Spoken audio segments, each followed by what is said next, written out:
Fontaine's Archon quest, essentially just being a legal drama, is pretty on par for the course of what we expected, and while it doesn't hit me with the same life-altering questions that other legal dramas do,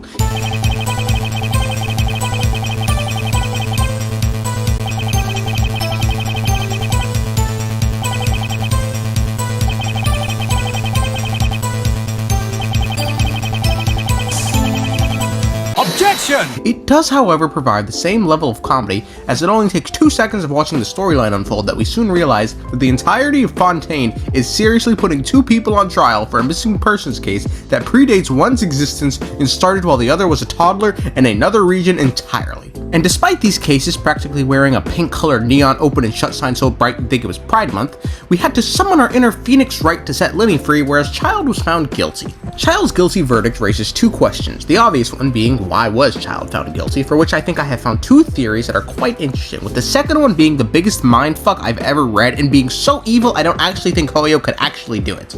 But the second question in all of this, which seems to have flown under the radar, is who charged Childe? It was never shown in the story, even though they're supposed to stand opposite to where the accused is, and I feel like it should just play a bigger role in the story. Who has the gall to accuse a harbinger of a crime that he so clearly did not commit off age alone?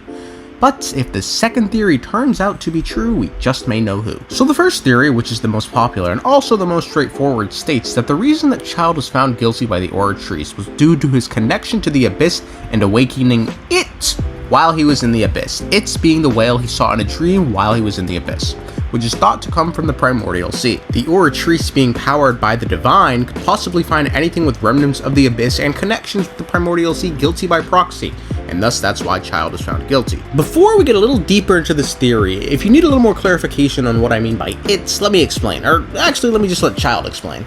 I can't remember if I ever mentioned it before, but when I was 14, I fell into some unknown abyss. It was during that time I learned nearly all of my abilities. The one who took me under her wing and taught me was named Skirk. She was always quiet and very mysterious. Nobody knew where she came from or what she had been through, and she was always very strict when teaching me combat techniques. One time, I asked her why she was willing to take me on as an apprentice. From what I could make of her answer, it was because I had awakened it, and traces of it remained on me. She said that all my combat training would be useful in the future. But what is it? What did you awaken? She never explained that, but my guess is that it's related to a dream I saw when I had just fallen into that abyss.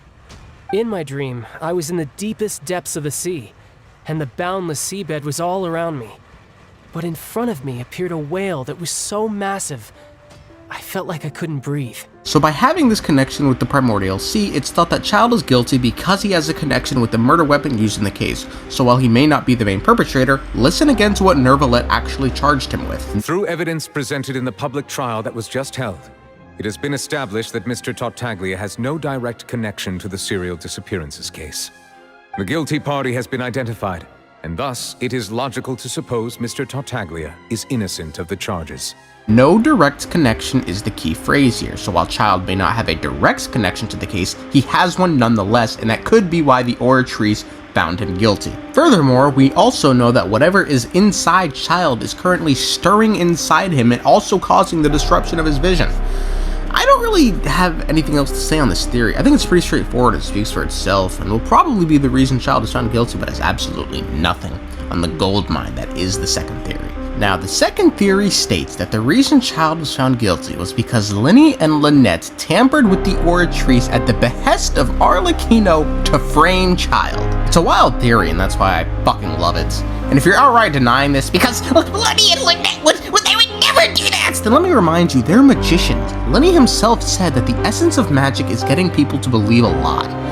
What better way to get people to believe the lie that Childe is guilty than by having the oratrice, the one point of finality in all of Fontaine, render him a guilty verdict? Hell, even Arlecchino herself stated that while Linny and Lynette see themselves as magicians, they're actually nothing more than actors whose whole purpose is to keep the audience mesmerized.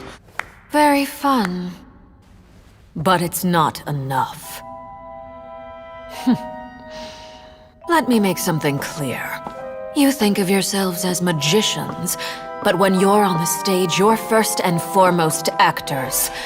Good actors hone their craft to mesmerize the whole crowd. But that raises the question, keep them mesmerized for what purpose? Now, before we get into the meat of this theory, there are some important questions we need to answer, or at least try to. The first being, when could Lyney and Lynette have tampered with the oratrice?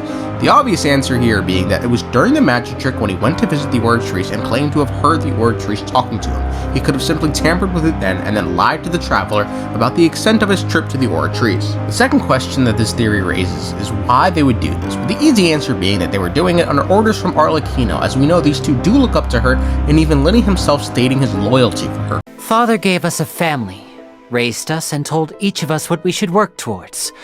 In turn, what I can do is very simple. Remain loyal and protect our home. Ours is a kingdom consisting only of children, and Father is our king. No king rules forever, of course, and I know that one day I will be chosen as Father's successor. But that further raises the question, why would Arlecchino do this? Frame a fellow harbinger. This is where the picture gets a little murkier, as we don't really know much about Arlecchino and her involvement in the story so far, but we do know that harbingers do like to keep other harbingers out of the loop for some odd reason. You call this cooperation between harbingers? Cooperation involves communication, you know. Don't take it to heart, child. But there are some things we do know about Arlecchino. That's right, this bitch is, that's right, crazy. She is insane. That is one thing that seems to be a recurring theme in her character profile. Look, I've got nothing against people who have their own agendas. I myself joined the Fatui to get more experience in combat, but I don't like her at all. If she stood to benefit from betraying others, she'd turn against the Tsaritsa in a heartbeat. There isn't a sane bone in her body. A wolf in sheep's clothing. To exert a higher level of control over people, she puts on a graceful and cordial front. Most of those who have seen her true crazy self have gone poof. We also know that she's from Fontaine and concerned with the prophecy, as she wants to protect both herself and the orphanage from disappearing amongst the sea of butterflies. Also, we do know that Arlecchino is serving the Tsaritsa, so it's natural to assume that she's after focalors' gnosis. So, with that being said, we can draw some loose-fitting reasons as to why Arlecchino would do this. A, she wants Childe out of the picture for some reason. I mean, I don't know, I guess. But B, which is actually an interesting one, is doing this whole show of putting a harbinger behind bars in an effort to pull something off even bigger, say get the gnosis, is why this whole thing was done. It's all a show to mesmerize the audience while something even bigger is happening behind the curtains. Let's not forget what Lyney said in the overture teaser. But what you see is not real. It's all a show. And every part of the show is carefully controlled. By choosing the right time, the right place, and the right people. Whoever controls these three controls everything. So, those are the two theories for why Childe was rendered a guilty verdict. Personally, I don't know if any of these are true. I think there's still too many questions at this time, but I pray the second one is, solely because that is some, like, evil villain type shit, and if the Traveler gets played by Lyney and Lynette again, I just think it'd be hilarious.